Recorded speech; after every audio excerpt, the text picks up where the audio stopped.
السلام علیکم، welcome to my channel بزم جگنی۔ آج میں آپ کو شیری حیدر کا ناول سنا رہی ہوں، محبت 4 حرف۔ اور جنہوں نے ابھی تک میرے چینل کو سبسکرائب نہیں کیا جلدی سے کر لیں اور بیل نوٹیفیکیشن کو بھی آن کر لیں۔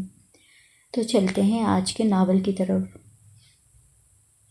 محبت کو سمجھنا ہے تو ناسیا خود محبت کر، کنارے سے کبھی اندازہ طوفان نہیں ہوتا۔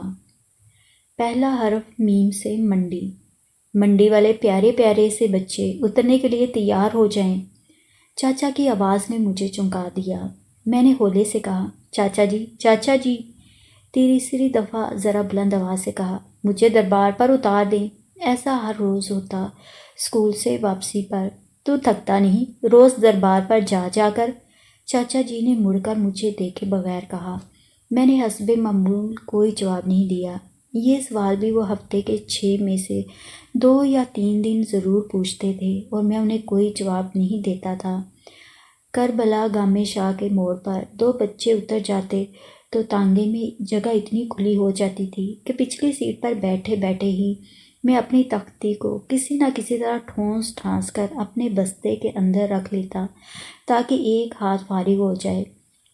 داتا دربار کی حد شروع ہوتے ہی کوچوان چاچا تانگے کے اگلے پائیدان پر تعظیماً کھڑے ہو جاتے اور ان کا رخ دربار کی طرف ہوتا اور دونوں ہاتھ دعا کے لیے بلند ہو جاتے۔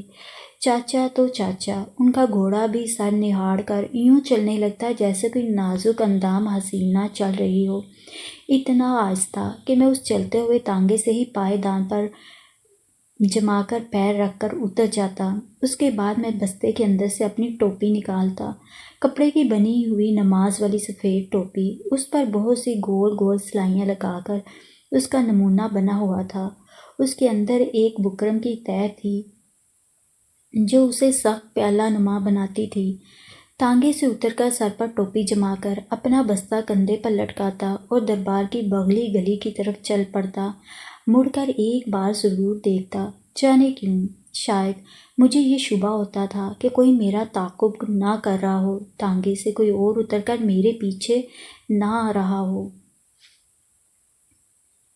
اپنی زندگی کی کہانی لکھنے کا میں نے اس وقت سوچا جب میری ایک بہت بڑے نام کے لکھاری سے اتفاقاً جہاز کے ایک سفر کے دوران ملاقات ہوئی۔ 8 گھنٹے کے سفر کی ہمراہی میں مجھ پر انکشاف ہوا کہ مجھ میں کہانی لکھنے کے جراثیم ہیں اور میں اپنی کہانی لکھنا چاہوں تو اس میں پڑھنے والوں کی دلچسپی کے لیے بہت کچھ ہے۔ کہانی لکھنے کی نیت باندھ کر قلم اٹھایا تو سمجھ میں نہیں آیا کہ کہانی کا سرا کہاں سے پکڑوں۔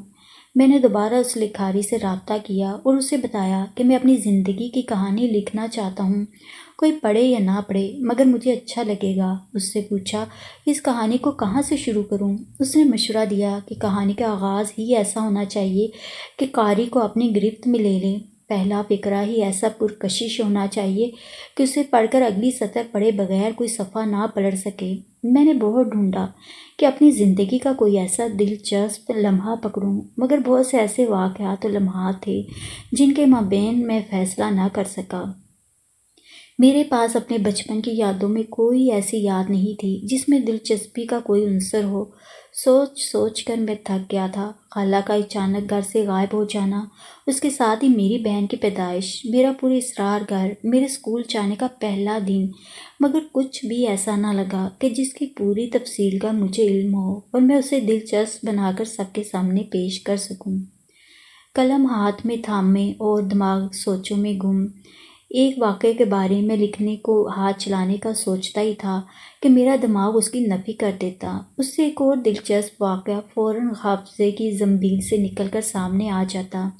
اس اسنا میں جانے کیسے میرا قلم خود ہی چلا اور اس نے میرے حافظے کی پہلی یاد کو سطح کرتاس پر بکھیرنا شروع کر دیا۔ یوں میں نے خود کو اپنے قلم کے حوالے کر دیا اور دماغ کو براہ راست قلم چلانے کے لیے چھوڑ دیا۔ جانے اس کہانی کا پہلا فقرہ یا پیراگراف دلچسپ ہے کہ نہیں، مگر اب آپ نے یہاں تک پڑھ ہی لیا ہے تو تھوڑا سا اور پڑھ لیں، 1-2 صفحات خود کو اس کہانی میں سانس لینے دیں، ان جگہوں اور انسانوں کو اپنے ارد گرد محسوس کریں۔ میری عمر کے حساب سے اسی عمر کے بچے کی طرح سوچیں تو آپ کو لگے گا کہ آپ نے یہ سارا وقت میرے ساتھ گزارا ہے۔ ہر اس جگہ پر، ہر شخص کے ساتھ، ہر واقعے میں اور ہر سوچ میں۔ میں اس وقت 10 برس کا اور چھٹی کلاس کا طالب علم تھا۔ یوں تو اس محلے میں بھی چھوٹے موٹے اسکول تھے جہاں ہم رہتے تھے، مگر مجھے جس اسکول میں ڈالا گیا تھا وہ مال روڈ پر تھا، government central model high school. گھر سے اس کا فاصلہ اتنا زیادہ تھا کہ پیدل نہیں جا سکتے تھے، اس لیے اسکول آنے جانے کے لیے تانگے کا استعمال ہوتا تھا۔ اس وقت لاہور شہر میں سارے تھے ہی تانگے اور ریڑے، گنتی کی چند بسیں اور ویگنیں، اور کسی کسی کے پاس ذاتی گاڑی۔ تانگا اس وقت بڑی شان والی سواری ہوتی تھی۔ میں تو اس وقت بہت چھوٹا تھا، مگر بڑے لوگوں کو شاید ان سب لوگوں کے ناموں کا علم ہوگا کہ جن کے پاس اس دور میں اپنی ذاتی گاڑیاں تھیں۔ اس وقت لاہور شہر اتنا پھیلا ہوا بھی نہیں تھا اور نہ ہی زندگی اتنی تیز رفتار تھی۔ اسکول کی چھٹی کا گھنٹہ بجتا تو میری جماعت کے سارے بچے اپنے ادھ کھلے بستے اٹھا کر باہر میدان کی طرف بھاگتے، تو کوئی کینٹین کی طرف، مگر میں اپنا بستہ اٹھا کر سیدھا باہر کو لپکتا تاکہ تانگے کی پچھلی سیٹ پر جگہ مل جائے۔ پہلے میں بھی اسی طرح اسکول کے اندر میدان کی طرف بھاگتا تھا۔ اس کا مقصد یہ ہوتا تھا کہ جتنا بھی وقت مل جائے اس میں دوستوں کے ساتھ تھوڑا کھیل کود کر لیا جائے۔ چند منٹوں میں ہی پی ٹی کے استاد وہاں سے بھگانے کو آ جاتے، اور جب زبردستی اسکول کے کھیل کے میدان سے باہر نکالا جاتا تھا تو مرے مرے قدموں سے باہر جاتے۔ اس وقت جب تک میں اپنے تانگے کے پاس پہنچتا تھا تب تک سارے بڑے بچے پچھلی سیٹ پر قبضہ کر چکے ہوتے تھے، کسی کی سیٹ بک نہیں ہوتی تھی۔ پہلے آئیے اور پہلے پائیے والا معاملہ تھا۔ جلدی مجھے اندازہ ہو گیا کہ میدان میں 4-5 منٹ کا کھیل تانگے پر پچھلی سیٹ حاصل کرنے سے اہم نہیں تھا کہ اس پر 30-40 منٹ کا سفر کرنا ہوتا تھا۔ اس کے بعد سے اسکول کی چھٹی کا گھنٹہ بجتے ہی میں سیدھا باہر کو بھاگتا، میدان میں ضائع ہونے والے چند منٹ بچانے کا مشکل فیصلہ کر کے تانگے کی پچھلی سیٹ پر جگہ حاصل کرنا آسان ہو گیا تھا۔ چاچا کا تانگا بہت خوبصورت تھا، ہلکے رنگ کی لکڑی کا پورا ڈھانچہ، سیٹوں پر لال رنگ کا مصنوعی چمڑا منڈا ہوا اور گہرے نارنجی رنگ کی ریکسین کی چھت تھی۔ تانگے میں جا بجا ہرے، نیلے اور لال رنگ کے پھندے لگے ہوئے تھے، جسے آج کل لوگ ٹرک آرٹ کہتے ہیں۔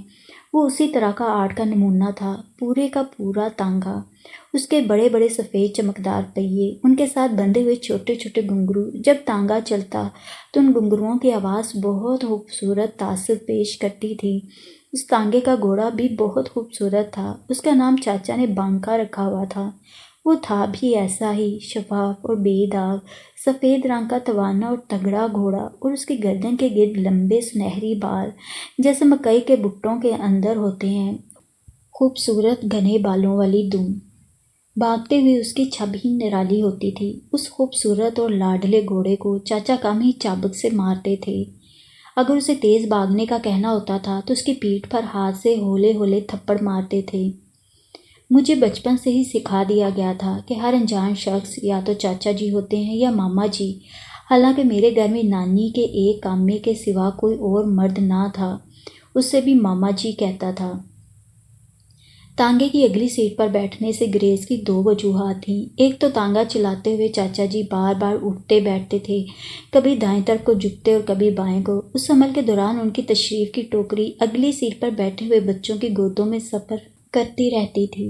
ان کے دانستہ یا نادانستہ عمل سے مجھے الجھن ہوتی تھی۔ کچھ بچوں کو اگلی سیٹ پر بیٹھنے کا بہت شوق ہوتا تھا کہ انہیں سامنے سے سارا نظارہ صاف نظر آتا تھا۔ کبھی کبھار ترنگ میں ہوتے تو چاچا جی بچوں کے ہاتھ میں چابک بھی پکڑا دیتے اور کبھی کبھار لگام بھی۔ بچوں کو یہی ڈرائیونگ سیکھنے کا شوق آگے بٹھاتا تھا، مگر مجھے بھی پیچھے بیٹھنا پسند تھا۔ دوسرے چاچا جی کو بولنے کا بہت شوق تھا۔ بات کرتے کرتے مڑ کر دیکھتے تو ان کے منہ سے تھوک کے چھینٹے اڑ اڑ کر سامنے کی سیٹ پر بیٹھے ہوئوں کے منہ پر بھی گرتے رہتے۔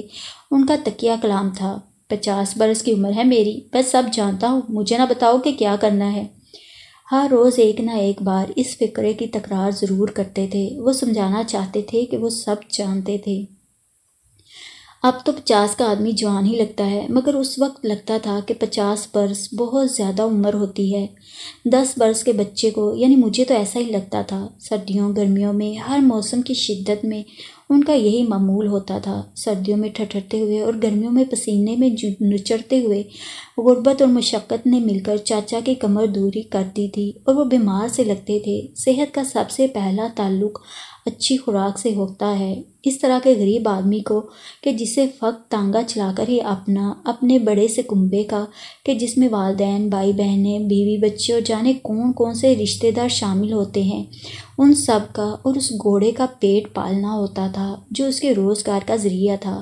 اس وقت مجھے بھلا کہاں اندازہ تھا کہ بندہ مزدور کے اوقات کتنے تلخ ہوتے ہیں۔ ہاں تو میں بتا رہا تھا کہ سر پر ٹوپی جما کر میں دربار کی بغلی گلی میں اتر کر انسانوں کے سمندر میں اتر جاتا۔ اس گلی کے دونوں اطراف میں دکانیں ہی دکانیں تھیں، پھولوں کی دکانیں جن پر پھولوں کی چادریں بھی تھیں، گلدستے بھی، لڑیاں اور تول کر ملنے والے پھول بھی جو کہ پتیوں کی شکل میں ہوتے تھے، مزار پر ڈالنے والی کپڑے کی چادریں جن کا رنگ عموماً گہرا سبز ہوتا ہے اور ان پر نقش و نگار کے ساتھ قرآنی آیات بھی لکھی ہوتی ہیں، سوڈے کی ٹھنڈی بوتلوں کی دکانیں، انہیں دیکھ کر دل تو بہت للچاتا مگر میری جیب میں ایک ٹکا بھی نہ ہوتا۔ پان اور سگریٹ کے کھوکھے، چھوٹے چھوٹے ہوٹل، وہ بھلا وہاں کیوں بنے ہوتے تھے جب کھانا وہاں مفت یعنی لنگر کی شکل میں ملتا تھا؟ میں اکثر سوچتا، ان دکانوں کے بیچ کہیں کہیں سے تنگ سی گلیاں نکلتی تھیں جو کہ ان دکانوں کے عقب میں بنے گھروں کی طرف جاتی تھیں۔ یہ گلیاں اتنی تنگ تھیں کہ ان میں سے ایک وقت میں ایک ہی شخص گزر سکتا تھا۔ صرف تنگ ہی نہیں، وہ گلیاں انتہائی باریک بھی ہوتیں، ان میں کہیں سے بھی روشنی کا گزر ہوتا نہ ہوا کا۔ سیلی سیلی سی گلیاں۔ یوں ہی ایک بار ان کے بارے میں جاننے کا شوق چرایا تو میں ایک گلی میں گھس گیا، مگر 1 منٹ سے بھی کم وقت میں واپس لوٹا۔ اس گلی کی پوری اسراریت سے میری ریڑھ کی ہڈی میں ایک عجیب سا خوف چلنے لگا تھا۔ وہیں چلتے اور ان دکانوں کو للچائی نظروں سے دیکھتے ہوئے میں دربار کے اندرونی حصے کی طرف بڑھتا جاتا جہاں کوئی نہ کوئی نظر نیاز باٹھی رہی ہوتی تھی، جلیبی، مکھانے یا چنے۔ صرف یہی نہیں، وہاں پر ہر وقت مفت میں کھانا بٹ رہا ہوتا تھا، عموماً چاولوں کی دیگیں جن میں کبھی چنے کی دال، مٹر یا کوئی بھولی بھٹکی بوٹی بھی آ جاتی، اور کبھی ناریل کے کھوپرے اور کشمش سے مزین کھلے کھلے پیلے رنگ کے میٹھے چاول۔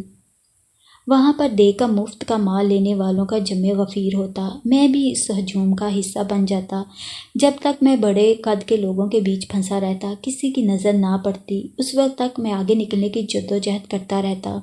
جو ہی دیکھ کے چاول بانٹنے والے کی نظر مجھ پر پڑتی، مجھے چھوٹا بچہ ہونے کے باعث اکثر رعایت مل جاتی اور باری جلدی آ جاتی۔ میں سر سے ٹوپی اتار کر پیالے کی طرح سامنے کرتا اور اس میں ایک بڑا چمچہ چاول مل جاتے تھے۔ لوگ اپنی قمیصوں کے دامن پھیلا کر کندھوں پر رکھے صافے میں یا پھر ہاتھوں کا پیالہ بنا کر اس میں چاول لیتے۔ ہاتھوں میں گرم گرم چاول ڈالے جاتے تو وہ عموماً گرم ہونے کے باعث گر ہی جاتے تھے۔ اس وقت کہاں تھے یہ سب پلاسٹک کے لفافے جنہوں نے اب دنیا کا سارا ماحول ہی خراب کر دیا ہے۔ سارا سامان اخباری لفافوں میں آتا تھا، اور تو اور گھر میں گوشت تک اخبار کے کاغذ میں رکھ کر ملا کرتا تھا۔ گھر میں اگر قیمہ آتا تو وہ بھی اخبار میں لپٹا ہوا۔ کبھی کبھار امی جان مجھے کہتی کہ فارغ ہوں تو اس قیمے کو چن دوں، یا پھر اخبار کے گیلے ٹکڑوں کو، اس قیمے کو اخبار سے چن کر نکالنے کا کام بھی بڑا کٹھن ہوتا تھا۔ دربار کے احاطے میں ہی ایک طرف بیٹھ کر میں اطمینان سے گرم گرم چاول کھاتا۔ دیگ سے نکلے ہوئے ان چاولوں کو ہاتھ سے کھانے میں کئی بار انگلیاں جلنے لگتیں۔ ٹوپی سے چپک جانے والے چاولوں کو چن کر میں اپنی مٹھی میں رکھتا اور دربار کے احاطے میں گھومنے والے کبوتروں کو ڈالتا۔ تیل والے ہاتھ میں اپنے سر پر ہی مل لیتا۔ تھوڑی دیر تک کھڑا ان کبوتروں کو غٹر غوں کرتے ہوئے، مستیاں کرتے ہوئے دیکھتا۔ وہیں کھڑے کھڑے میں دربار کی طرف رخ کر کے دعا کے لیے ہاتھ اٹھا دیتا، جس طرح تانگے والے چاچا ہاتھ اٹھاتے تھے۔ اس وقت کوئی دعا یاد نہ آتی، میں سورۃ فاتحہ اور درود شریف پڑھ کر منہ پر ہاتھ پھیرتا۔ نل کھول کر ہاتھوں کا پیالہ بنا کر میں اس میں سے پانی پیتا اور دربار سے نکل کر سڑک پار کرتا اور گھر کی طرف چل پڑتا۔ وہاں سے سڑک پار کرتے ہوئے بائیں ہاتھ پر بھاٹی چوک اور دائیں ہاتھ پر اردو بازار کا بورڈ نظر آتا تھا۔ لوہاری دروازے کا بھی وہی علاقہ بنتا تھا۔ سڑک پار کرتے ہی میں ہمیشہ مین بازار کے بیچوں بیچ چلتا ہوا جاتا تھا۔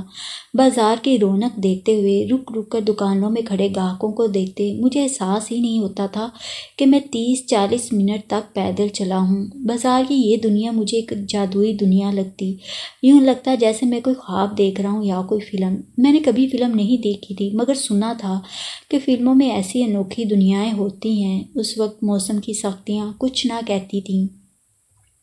ہاں، جس روز بارش ہو جاتی تو اس روز چاچا جی مجھے گھر کی قریب ترین گلی تک اتار کر جاتے، اور اس روز میں اپنے روزمرہ کے معمول کے لطف سے بھی محروم ہو جاتا تھا۔ اسی بازار میں چلتے چلتے آگے جا کر بائیں طرف موری روڈ اور دائیں طرف گنبد روڈ نکلتی تھی۔ تھوڑا آگے جا کر دائیں طرف مڑ کر لیڈی ایچسن اسپتال کے سامنے سے گزرتے ہوئے چلتے جائیں تو بائیں طرف باندھ باندھ کے لوگ، مختلف آوازیں، باؤ تاؤ ریڑھی بانوں کی صدائیں عجیب سا سما باندھ دیتی تھیں۔ مین بازار کی سڑک تنگ نہ تھی، مگر اس پر لگے ٹھیلوں، ریڑھیوں اور سائیکل سواروں کی وجہ سے پیدل چلنے والے بھی تنگی محسوس کرتے تھے۔ بازار میں لوگ یوں محسوس ہوتے تھے جیسے انہیں سوائے خریداری کرنے کے اور کوئی کام نہ ہو۔ کئی ٹھیلوں پر میں بچوں کو ان کی ماؤں یا باپوں کے ساتھ کھلونے اور جھنجھنے خریدتے ہوئے دیکھتا تو ایک احساس محرومی مجھ پر طاری ہو جاتا تھا۔ مجھے اب تک کبھی ایسا موقع نہیں ملا تھا کہ میں امی کے ساتھ جا کر اپنے لیے کوئی کھلونا خریدتا، بڑے بڑے گول پاپڑ، کلفی یا مکئی کا بھٹا خرید کر کھاتا، چینی کے رنگ دار لچھے یا بانس پر لپٹی ہوئی لیس دار ٹافی سے حقہ یا 2 پہیوں والی سائیکل بنوا کر کھاتا اور شان سے چلتا۔ چلتے ہوئے ان لذیذ اشیاء کی خوشبوئیں میرے دماغ تک چڑھتی اور دل للچاتا۔ دکانیں دیکھتے اور بازار کی رونق سے لطف اندوز ہوتے، مجھے راستہ کٹنے کا احساس ہی نہیں ہوتا تھا۔ یوں ہی چلتے چلتے سوچوں میں گم، ارد گرد سے بے نیاز ہو جاتا اور اس وقت چونکتا جب مسجد سے اذان کی آواز آتی تھی۔ یہ اونچی مسجد کی اذان کی آواز ہوتی تھی۔ یہاں سب سے پہلے اذان ہوتی تو اس کے بعد اذانوں کا سلسلہ شروع ہو جاتا تھا۔ اس علاقے میں اتنی مسجدیں تھیں کہ آدھے گھنٹے تک اذانوں کی آوازیں سنائی دیتی رہتی تھیں۔ اونچی مسجد ہی کی بغل سے ایک تنگ سی گلی اس کے عقب کی طرف جاتی تھی۔ اسی گلی میں داخل ہو کر مزید 2-3 بھول بھلیوں والی تنگ اور سیدھی سیدھی گلیوں سے گزر کر میں اپنے گھر تک پہنچ جاتا تھا۔ 3 منزلہ اونچا سا گھر، جس کی نچلی منزل پر جانے کون لوگ رہتے تھے، شاید کوئی کرایہ دار یا شاید کوئی بھی نہیں۔ اس منزل کا داخلی دروازہ ہمیشہ بند ہی ہوتا تھا۔ کبھی میں نے اس میں کسی کو جاتے دیکھا تھا اور نہ ہی کسی کو نکلتے ہوئے۔ کبھی کبھار یہ جاننے کا اشتیاق ہوتا تھا کہ وہاں کون رہتا ہے، کبھی گمان ہوتا کہ جنات یا بھوت نہ رہتے ہوں، اور کبھی لگتا کہ پریاں رہتی ہوں گی، اس لیے وہ کبھی سامنے نہیں آتی۔ مگر کبھی میرے اس تجسس کو جواب نہ ملا، نہ وہاں سے کسی ذی نفس کو دیکھنے کا اشتیاق دل ہی میں لیے اوپری منزل کو جانے والی تنگ سی سیڑھیاں چڑھنے لگتا۔ ان سیڑھیوں کے آغاز اور اختتام کے علاوہ بیچ میں کوئی کھڑکی تھی، نہ کوئی روشن دان، اس لیے یہ سیڑھیاں بھی تاریک سی تھیں۔ ان میں بھی سیلن تھی اور ایک مخصوص سی بو رچی تھی۔ یہ بو برسات کے موسم میں اور بھی بڑھ جاتی۔ جس منزل پر ہم رہتے تھے اسے چوبارہ کہتے تھے۔ چوبارے میں چہار اطراف پردے کے لیے لکڑی کی جالیاں لگی ہوئی تھیں۔ ان پر کبھی تیز ہرے رنگ کا پینٹ کیا گیا ہوگا جو وقت گزرنے کے ساتھ بدنما سا ہو گیا تھا، اور اس میں سرمئی، سیاہ اور براؤن رنگ کے چٹاخ نظر آتے تھے۔ وہ یقیناً کائی اور پھپھوندی کی وجہ سے تھے۔ چوبارے کی بیرونی حالت کافی ابتر تھی، مگر اندر کے حالات اتنے برے نہ تھے۔ 3 کمرے تھے، جن میں سے ایک نانی کے لیے مخصوص تھا، ایک امی کا کمرہ تھا اور ان کے ساتھ میری بہن سوتی تھی۔ یہ کمرہ نانی کے کمرے کے قریب تھا اور ان کے کمرے سے ذرا سا چھوٹا تھا۔ اس کمرے میں نانی کی نظر میں آئے بغیر نہیں جا سکتا تھا، اسی لیے جب کبھی بچپن میں میں وہاں دبے پاؤں چلتے ہوئے جانے کی کوشش کرتا تو نانی میری چوری پکڑ لیتی اور خوب ڈانٹتی۔ ان کے خیال میں مردوں کو عورتوں کے کمرے میں نہیں جانا چاہیے۔ تیسرا کمرہ گھر کا سب سے چھوٹا کمرہ تھا۔ اس میں ایک چارپائی بچھانے کے بعد فقط اتنی سی جگہ تھی کہ ایک الماری، ایک لوہے کا وزنی سا ٹرنک جس کو تالا لگا ہوا تھا، ایک کرسی اور ایک میز رکھی ہوئی تھی۔ میز پر کروشے سے بنا ہوا ایک سفید غلاف تھا، اسی نمونے کا ایک چوکور غلاف کرسی کی پشت پر کشن پر چڑھا ہوا تھا۔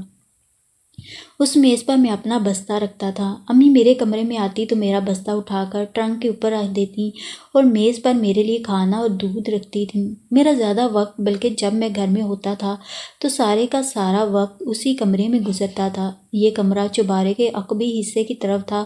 اس کی لوہے کی سلاخوں والی لکڑی کے چوکھٹے والے 4x4 فٹ کی مربع کھڑکی سے کوئی نظارہ نہیں تھا، ماسوائے ساتھ والے گھر کی اینٹوں والی دیوار کے۔ بازار کی طرف والی کھڑکیوں والے کمرے وہ تھے جہاں بیٹھک اور بڑا سا ہال تھا۔ ایک طرف نانی اور امی کے کمرے تھے، ان کے سامنے ایک برآمدہ تھا اس برآمدے میں نانی کا مخصوص شاہی تخت تھا جس پر وہ سارا دن براجمان ہو کر پان چباتی رہتی تھیں۔ بازار کی طرف کے کمروں اور باقی کمروں کے احاطے کے بیچ میں چھوٹا سا صحن تھا۔ چوتھی طرف ایک غسل خانہ اور ایک باورچی خانہ تھا۔ وہ دونوں ایک ایک کونے میں تھے اور ان کے بیچ میں ایک چھپر سا تھا۔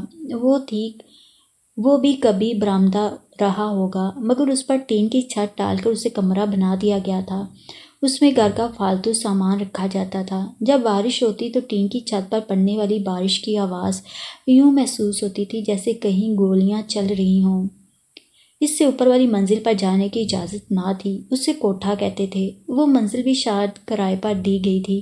کبھی وہاں جانے کا بھی اتفاق نہ ہوا۔ وہاں جانے کی اجازت نہ تھی، بلکہ اگر یہ کہا جائے کہ وہاں جانے کی ممانعت تھی تو زیادہ مناسب ہوگا۔ میں ایک بار گھر میں داخل ہو جاتا تو پھر ہر وقت نانی کی عقابی نظروں کے حصار میں ہی رہتا تھا۔ جب میں گھر میں داخل ہوتا تو سامنے ہی نانی اپنے مخصوص تخت پر بیٹھی ہوتیں۔ ان کے تکیے پر ہاتھ والا پنکھا دھرا ہوتا، اس پر رنگ برنگے کپڑوں کے ٹکڑوں سے سجاوٹ کی گئی تھی۔ ان کے سامنے پان دان کھلا ہوتا اور ان کا سارا دھیان اسی میں ہوتا۔ پان بنا کر منہ میں ٹھونستی اور تھوڑی دیر تک ہاتھ کا پنکھا جلتی رہتی۔ میں سیڑھیاں چڑھ کر اندر داخل ہوتا اور ہولے سے انہیں سلام کرتا تو وہ منہ میں بدبدا کر جواب دے دیتی۔ مجھے ان کے جواب کی سمجھ بھی نہ آتی تھی۔ اس سے زیادہ ہمارے بیچ کچھ بات چیت نہیں ہوتی تھی۔ میں خاموشی سے اپنے کمرے کی طرف چل پڑتا، بستے کے بوجھ سے خود کو آزاد کرتا اور سر سے وہ ٹوپی اتارتا جس میں سے چاولوں کی چکنائی نے میرے سارے سر کو تیل سے لتھیڑ دیا ہوتا تھا۔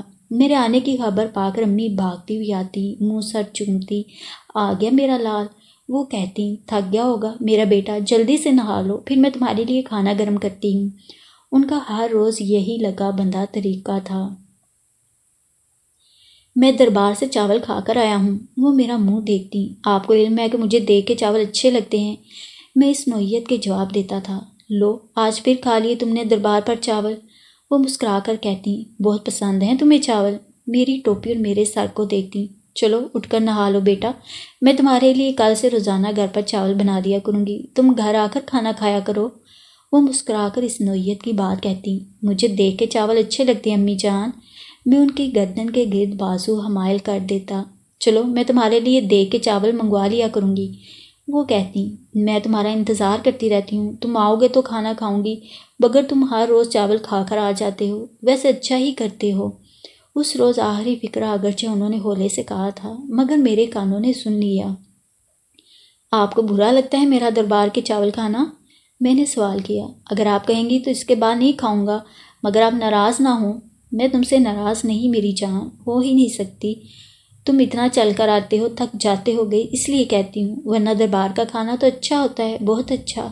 انہوں نے کہا، مگر تم ٹوپی میں کیوں چاول ڈلواتے ہو؟ ٹوپی ہر روز خراب ہو جاتی ہے، اس کے بجائے اپنا اسکول والا ٹفن استعمال کر لیا کرو۔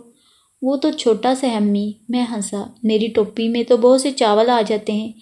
امی میرے ہاتھ سے ٹوپی لے لیتی اور اس کی جگہ دوسری خشک اور صاف ٹوپی اسی وقت میرے بستے میں رکھ دیتی۔ میرا خیال ہے کہ میرے پاس 4 نہیں تو 3 ٹوپیاں تو ضرور ہوں گی، اسی لیے تو ہر روز صاف اور خشک ٹوپی مل جاتی تھی۔ میں ان سے لپٹ جاتا اور وہ میرا سر چومنے لگتی، سستے تیل سے چپڑا ہوا سر۔ ماں تھی نا، ماں کو تو اولاد کا کچھ بھی برا نہیں لگتا۔ آپ کتنی پیاری ہیں امی۔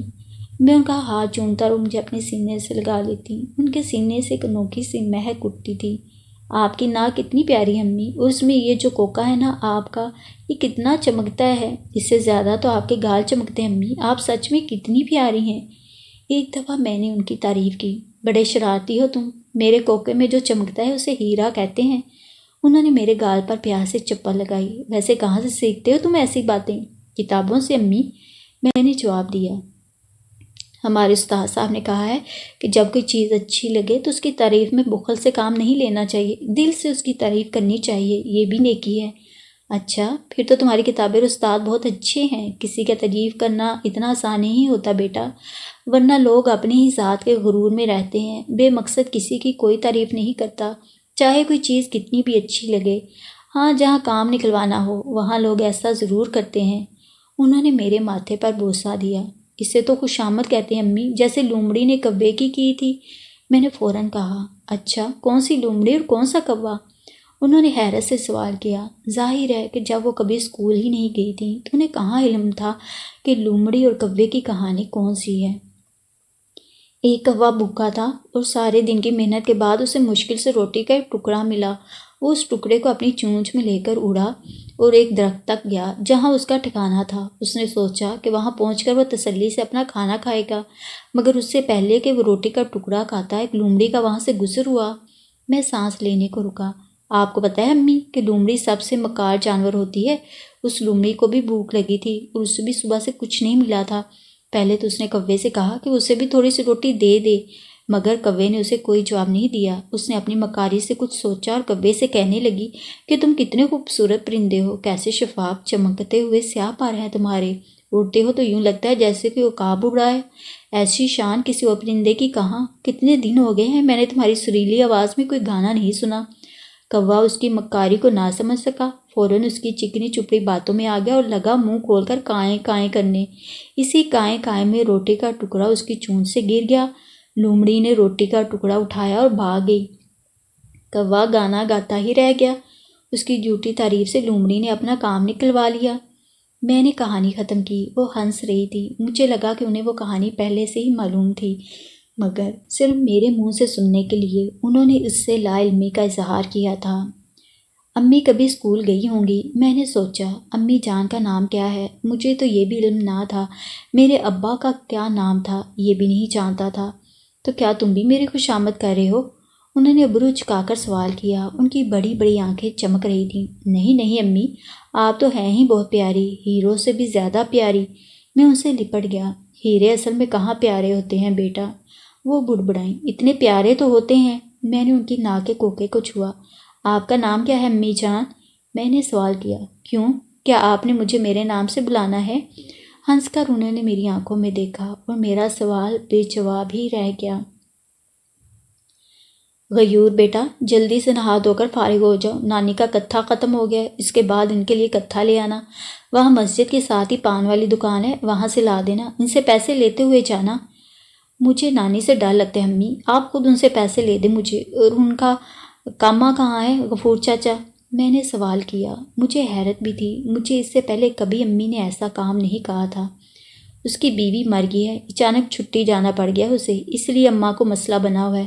اب گھر میں اور کوئی مرد بھی نہیں ہے، میں کس سے کہوں؟ اماں کا پارا اسی وجہ سے گرم ہے۔ امی نے وضاحت کی۔ مجھے اس وقت موت کی سنگینی کا علم تھا اور نہ ہی مجھے غفور چاچا سے کوئی ایسا دلی لگاؤ کہ اس کے بعد امی جان سے کوئی اور سوال اس کے بارے میں کرتا۔ میں نہا کر جاتا ہوں، لے آتا ہوں، کوئی بات نہیں، میں نے کہا۔ نانی کا مزاج برم ہوتا تو وہ سب کو رگڑ دیتی، امی کو بھی بات پہ بات ڈانٹ پڑ جاتی۔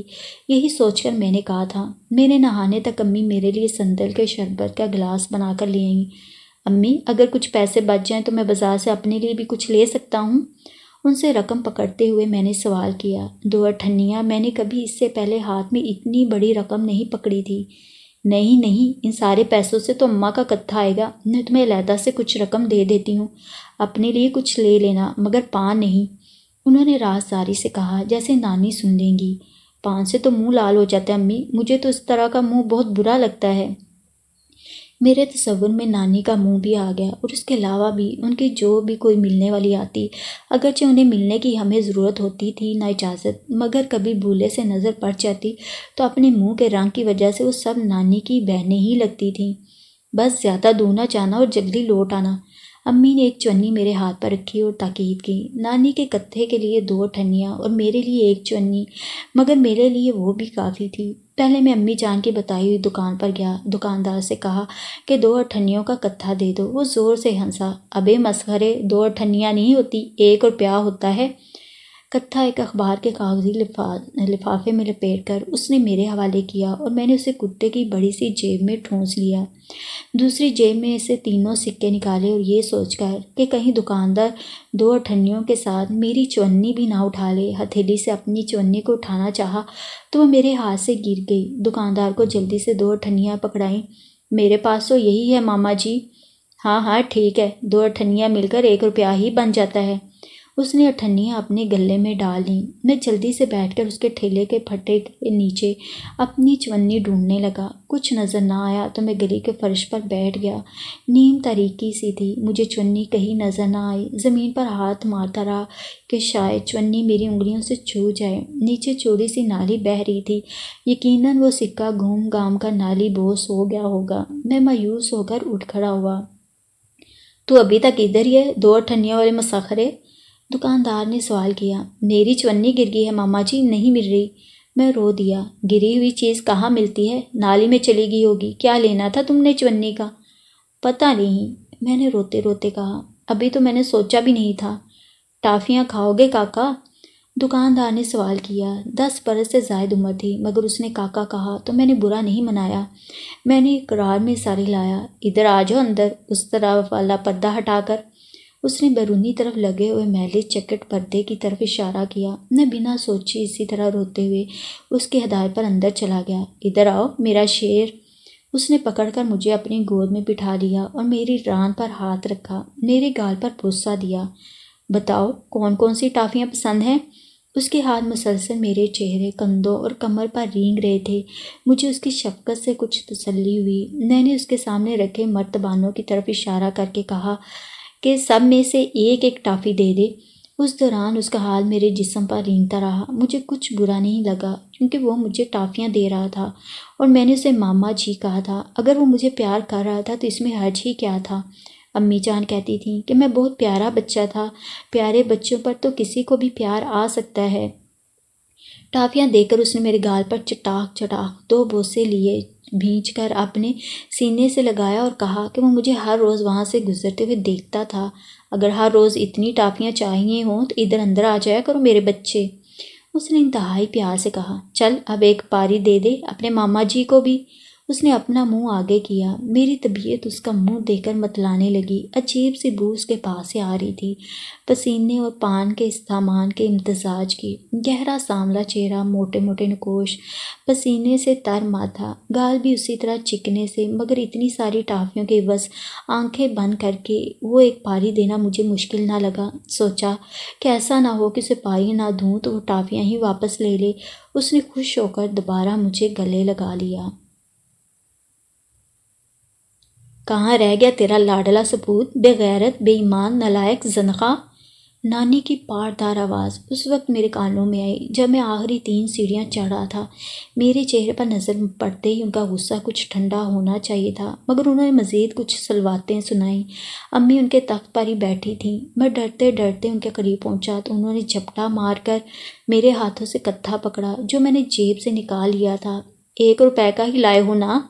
شک بھری نظر اور تیکھا سوال۔ نہیں نانی، 2 اٹھنیوں کا لایا ہوں۔ نانی اور امی دونوں کی ہنسی نکل گئی تھی۔ لوٹھے کا لوٹھا ہو گیا ہے تیرا لونڈا، اور عقل نام کی کوئی چیز ہی نہیں اس میں۔ انہوں نے اپنی لغت کے باقی ماندہ الفاظ بھی میرے لیے استعمال کرتے ہوئے اپنا پان بنانا شروع کر دیا۔ میرا بہت پیارا بیٹا ہے، آپ کا کام کر کے آیا ہے، کم از کم اسے شکریہ ہی کہہ دیں۔ امی نے مجھے پیار سے ساتھ لپٹا کر کہا۔ ابھی تو صرف 10 برس کا ہے اماں۔ ہاں بھئی، یہ تو جانے کب بڑا ہوگا۔ جو ہوتی اس کی جگہ پر کوئی لڑکی تو اس وقت جوان ہو گئی ہوتی، کسی کام کی تو ہوتی۔ چلو تم چل کر اپنا اسکول کا کام کرو، میں دودھ لے کر آتی ہوں تمہارے لیے۔ امی نے مجھے وہاں سے بھگانا چاہا۔ کیا ضرورت ہے اسے اسکول بھیجنے کی، ویسے خواہ مخواہ کا نیا ٹنٹنا ہے یہ بھی۔ نانی نے حسب معمول میرے اسکول جانے پر نکتہ چینی شروع کر دی۔ میں خاموشی سے اپنے کمرے میں آ گیا۔ تھوڑی دیر میں ہی امی میرے لیے دودھ کا گلاس اور ساتھ خطائیاں لے کر آئیں، میری پسندیدہ خطائیاں۔ کیا خرید کر لائے ہو اپنے لیے؟ انہوں نے میرے پاس بیٹھ کر آہستگی سے پوچھا، جیسے انہیں ڈر ہو کچھ سن نہ لے۔ کچھ بھی نہیں امی، میں نے بولے سے کہا۔ کیوں، کیا کچھ پسند نہیں آیا یا رقم کم تھی؟ انہوں نے حیرت سے پوچھا۔ اس عمر کے بچے کے لیے وہ رقم ایسی کم بھی نہ تھی۔ میری چونی میرے ہاتھ سے گر گئی تھی، میرے منہ سے نکلا۔ وہ پریشان سی ہو گئی۔ میں نے ان کا چہرہ دیکھا، سوچا کہ انہیں پورا سچ بتاؤں، مگر رک گیا۔ میں نے بہت ڈھونڈا مگر نہیں ملی، اس لیے مجھے دیر ہو گئی۔ او ہو، پھر تو میرا بیٹا بہت پریشان ہوا ہوگا۔ انہوں نے پیار سے میرے کندھوں کے گرد اپنے بازو حمائل کیے۔ میں کل تمہیں ایک اور چونی دے دوں گی، تم اسکول سے واپسی پر لیتے ہوئے آنا، جو کچھ بھی تم نے کھانا ہو۔ انہوں نے کہہ کر مجھے اپنے ساتھ لگایا اور ہولے ہولے تھپکنے لگیں۔ میری جیب سے ٹافیوں کی آپس میں رگڑ سے آواز پیدا ہوئی۔ تمہاری جیب میں کیا ہے غیور؟ انہوں نے حیرت سے پوچھا۔ میری جیب کی طرف ہاتھ بڑھایا۔ ٹافیاں ہیں امی۔ میں نے خود ہاتھ ڈال کر کچھ ٹافیاں نکالیں اور انہیں اپنی ہتھیلی پر پھیلا کر دکھایا۔ تم نے جھوٹ کیوں بولا کہ چونی کھو گئی تھی اور نہیں ملی؟ ان کے چہرے پر ہلکا سا غضب تھا۔ کیا اسکول میں تمہارے استاد تمہیں یہی سکھاتے ہیں؟ وہ پوچھ رہی تھی۔ نہیں امی، میں نے بالکل سچ بتایا ہے۔ میں نے فوراً اپنی صفائی پیش کی۔ تو پھر اماں کے کتھے کے پیسوں میں گھپلا کیا ہے تم نے؟ انہوں نے دوبارہ پوچھا۔ نہیں امی، میں نے زور دے کر کہا۔ پوری 2 اٹھنیوں سے کتہ خریدا ہے میں نے نانی کا۔ وہ تو دکاندار نے میری چنی کے گم ہونے کا سن کر مجھے پیار بھی کیا اور ٹافیاں بھی دیں۔ میں نے پورا سچ بولا اور انہوں نے میری جیب سے پوری ٹافیاں اگل لیں۔ اتنی ساری ٹافیاں؟ کون کسی پر ترس کھا کر یا ہمدردی میں اتنی ٹافیاں یوں مفت میں دے دیتا ہے؟ انہوں نے بحث کی۔ سچ سچ بتاؤ غیور، کہیں تم چوری کر کے تو نہیں لائی اتنی ساری ٹافیاں؟ انہوں نے مجھے دونوں کندھوں سے پکڑ کر جھنجھوڑا۔ ان کے چہرے پر رنج تھا، غصہ تھا۔ نہیں امی، ماما جی بہت اچھے تھے، انہوں نے مجھے اپنی گود میں بٹھا کر بہت پیار کیا، ٹافیاں بھی دیں، دیکھیں یہ ساری کی ساری، اور کہا کہ اسکول سے واپسی پر ہر روز میں ان سے اتنی ہی ٹافیاں لے لیا کروں۔ میں نے ساری بات انہیں بتا دی۔ اور کون کون تھا اس وقت اس دکان میں؟ انہوں نے سوال کیا۔ کوئی بھی نہیں تھا، باہر بھی کوئی نہیں تھا، اور یوں بھی ماما جی نے مجھے اپنی دکان کے اندر ہی بلایا تھا امی۔ باہر کوئی گاہک بھی نہیں تھا؟ نہیں، کوئی اور نہیں تھا۔ میرے جواب پر انہوں نے کرید کرید کر ساری تفصیل پوچھی۔ میں نے انہیں حرف بحرف سب سچ بتا دیا۔ مجھے تو اس کا کوئی علم نہ تھا کہ اس میں کوئی چھپانے کی بات ہے۔ غیور، انہوں نے مجھے دونوں کندھوں سے پکڑ کر سختی سے جھنجھوڑا۔ یہ دنیا بڑی ظالم ہے بیٹا۔ گھر سے باہر سب جانور ہے، کوئی ماما ہے نہ چاچا، کسی کے دھوکے میں کبھی نہ آنا۔ ٹافیاں تو کیا، بھوک سے مر بھی جاؤ تو کسی چیز کے لالچ میں کسی کو اپنے قریب نہ آنے دینا، کسی کی گود میں بیٹھنا تو دور کی بات، کسی کو اپنا ہاتھ بھی نہ پکڑنے دینا۔ وہ مجھے سمجھا رہی تھی۔ ایسے لوگ بچوں کو کوئی نہ کوئی نقصان پہنچا دیتے ہیں بیٹا۔ اپنے ماں باپ کے علاوہ کسی کو بھی اپنے جسم کو چھونے یا بوسہ لینے کی اجازت نہ دو۔ اگر کبھی لگے کہ کسی مشکل میں پھنس گئے ہو، کوئی تمہارے جسم کو تمہاری مرضی کے بغیر چھو رہا ہے، کچھ غلط کر رہا ہے جو نہیں کرنا چاہیے، تو اسے منع کرو، خود کو اسے چھڑانے کی کوشش کرو، زور اور زبردستی سے۔ اگر وہ باز نہ آئے تو کچھ ڈھونڈو جو اس کے سر پر مار کر اسے خود سے دور کر سکو۔ اگر ہو سکے تو فوراً وہاں سے بھاگ جاؤ، نہ بھاگ سکو تو پوری قوت سے چیخو، چلاؤ اور مدد کے لیے پکارو۔ اگر کوئی بھی قریب نہ ہو تو امی، میں ان کی ہدایات سے خوف زدہ ہو گیا تھا۔ کوئی نظر نہ آئے تو بھی پوری قوت سے چلاؤ، اللہ ہر کسی کی آواز سنتا ہے اور وہ کسی نہ کسی فرشتے کو تمہاری مدد کے لیے بھیج دے گا۔ انہوں نے مجھے پورا یقین دلایا۔ مرد اس معاشرے میں بہت خراب ہیں بیٹا۔ آج تم بچے ہو، کل کو تم مرد بنو گے انشاءاللہ۔ میں جو باتیں تمہیں سمجھا رہی ہوں وہ اس لیے ہیں کہ تم برے لوگوں کے مقابلے میں اپنے آپ کو بچا سکو۔ مگر یاد رکھو بیٹا، جب تم خود بھی ایک نوجوان اور مرد بنو گے تو نہ تمہارے وجود سے کسی کو ایسی تکلیف نہ ہو جیسی تکلیف سے بچنے کے لیے میں نے تمہیں سمجھایا ہے۔ کسی بچے کو کھیل کھیل میں بھی اتنا پریشان کرو، اسے چومنے چاٹنے کی کوشش کرو، گدگدی کرو، اس کے پیچھے بھاگو، اسے پکڑو بھینچو یا پیار کرنے کی کوشش کرو، اور وہ اس پر تنگ ہو تو وہ تمہیں روکے منع کرے تو رک جاؤ بیٹا۔ کسی کو اس حد تک تنگ نہ کرنا کہ وہ تمہارے پیار کو تشدد سمجھنے لگے، خواہ وہ کوئی دوست ہو، لڑکا یا لڑکی، بچہ ہو یا کوئی بھی۔ وہ میرے ننھے سے دماغ میں بڑے بڑے نکات ڈال رہی تھی۔ میں ان سے لپٹ گیا، خوف زدہ ہو گیا۔ وعدہ کرو کہ تم میری باتوں کو ہمیشہ یاد رکھو گے۔ مجھ سے ہی غلطی ہوئی کہ میں نے تمہیں اکیلے بھیج دیا، باہر کتنے ہی ظالم لوگ ہیں، میں بھول گئی تھی۔ انہوں نے کہا، اب تم یہ ساری کی ساری ٹافیاں کوڑے کی ٹوکری میں پھینک دو۔ امی، میں نے احتجاج کیا، تو میں کیا کھاؤں گا پھر؟ میں خود تمہیں اور ٹافیاں منگوا دوں گی بیٹا۔ انہوں نے میرے گال کا بوسہ لیا۔ میرا اچھا بیٹا، میری بات نہیں سمجھا کیا؟ میں نے بے دلی سے ساری ٹافیاں نکالی اور ان کے حوالے کر دیں۔ دل میں ایک کسک سی جاگی، کیا تھا اگر وہ صرف ایک ہی ٹافی کھانے دیتیں۔ شام میں وہ میرے لیے کھانا لے کر آئیں تو اس کے ساتھ 6 ٹافیاں بھی تھیں، صرف 6 ٹافیاں۔ میں نے بے دلی سے وہ ٹافیاں کھانے سے پہلے اٹھا کر اپنے بستے میں ڈال دیں۔ غصہ نہ کرو بیٹا، زیادہ ٹافیوں سے دانت بھی خراب ہو جاتے ہیں۔ انہوں نے میرے ساتھ مل کر میرا بستہ تیار کروا دیا۔ اس میں وہ صبح اسکول کے لیے کھانے والا ٹفن رکھ دیتی تھیں۔ چلو اب سو جاؤ، صبح جلدی اٹھنا ہے، وہ کہہ کر باہر نکلیں۔ میں نے آنکھوں کے گوشوں میں اتر آنے والے پانی کو ہاتھ کی پشت سے صاف کیا۔ کہاں وہ 20 ٹافیاں جن سے میری جیب بھری ہوئی تھی، اور کہاں وہ 4-6 ٹافیاں۔ کاش میں آتے ہوئے راستے میں ہی ان میں سے کچھ ٹافیاں کھا لیتا۔ میں نے بہت بے دلی سے سوچا اور سونے کی کوشش کرنے لگا۔ نیند بھی نہیں آ رہی تھی۔ وہ ماما جی اتنے اچھے تو تھے، مجھے پریشان دیکھا تو ذرا سا بہلانے لگے، اپنی گود میں بٹھا کر کتنا پیار کر رہے تھے مجھے۔ ماما جی کا چھونا مجھے تو برا نہیں لگا تھا۔ ہاں، جب انہوں نے جوابی پاری مانگی تھی تو مجھے تھوڑی گھن آئی تھی، مگر ٹافیوں کے حصول کے لیے وہ پاری اتنی بری نہیں لگی تھی۔ کیا ہے اگر انہوں نے مجھے خوش کرنے کو ٹافیاں دے دیں؟ امی کو تو یوں ہی وہ برے لگ رہے ہیں۔ جانے کس وقت یہ سب سوچتے میں نیند کے آغوش میں اتر گیا تھا، مگر جب تک جاگتا رہا سوچتا رہا تھا، اور زندگی میں پہلی بار مجھے امی جان کی کوئی بات بری لگی تھی۔ ان کے خلاف دل میں ابال آ رہے تھے۔ اتنی چھوٹی سی خوشی سے محروم کر دیا تھا انہوں نے، بغیر ان ماما جی کو ملے۔ انہیں پتہ چل گیا تھا کہ وہ ایک برے انسان تھے۔ زندگی میں پہلی بار ایک چونی خرچ کرنے کا لطف بھی نہ اٹھا سکا تھا، اس سے بھی محروم ہوا تھا، اور اس کے عوض جو کچھ ملا تھا اس سے بھی۔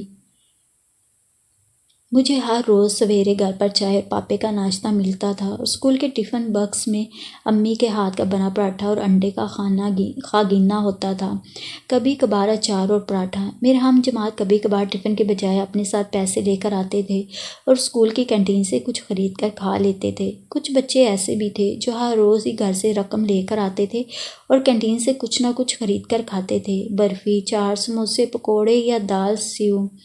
میرا دل بھی ایسی چیزیں دیکھ کر للچاتا تھا کہ میں بھی کینٹین سے خرید کر کھا سکوں، مگر جانتا تھا کہ امی مجھے کبھی کینٹین سے کچھ کھانے کی اجازت نہ دیتی، نہ ہی اسکول ساتھ لے کر جانے کے لیے رقم دیتی۔ اس لیے میں نے ایک نئی راہ ڈھونڈی۔ اگر میرے دوستوں میں سے کوئی کینٹین سے کچھ بھی خریدتا تو میں اس سے اپنے آدھے پراٹھے اور انڈے کے خاگینے کے عوض اس سے آدھا سموسہ، برفی یا چاٹ لے کر کھا لیتا۔ اس میں تو امی کو بتانے والی کوئی بات نہ تھی، نہ ہی یہ کوئی چوری تھی، نہ کسی پر ظلم اور نہ زبردستی۔ ایسا ہر روز ہوتا بھی نہیں تھا، بس کبھی کبھار۔ ٹھائیں ٹھائیں کی آواز کے ساتھ 4 چھڑیاں ماسٹر صاحب نے میرے دونوں ہاتھوں پر باری باری لگائی تھیں۔